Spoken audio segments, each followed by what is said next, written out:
السلام علیکم ورحمۃ اللہ وبرکاتہ۔ اردو اسلامک ٹی وی پر آپ حضرات کو خوش آمدید کہتے ہیں۔ میں ایک دفعہ پھر آپ کی خدمت میں حاضر ہوا ہوں ایک نئی ویڈیو کے ساتھ۔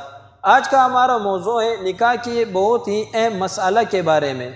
کسی نے پوچھا ہے کہ ایک مرد اور ایک عورت کا نکاح ہوا، نکاح کچھ یوں ہوا کہ نہ حق مہر معلوم کیا اور نہ خطبہ ہوا، نہ ایجاب اور قبول ہوا، تو کیا صرف دو گواہوں کی موجودگی میں نکاح ہو سکتا ہے اس طرح؟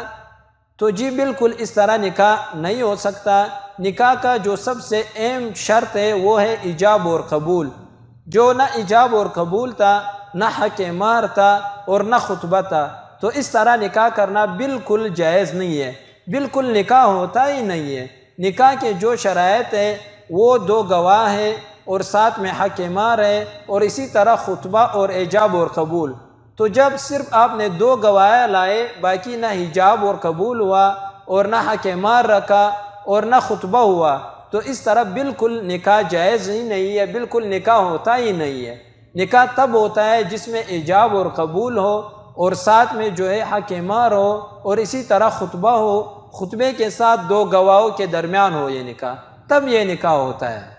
اس طرح نکاح بالکل درست نہیں ہے جس طرح آپ نے بولا ہے، یہ نکاح بالکل نہیں ہو سکتا۔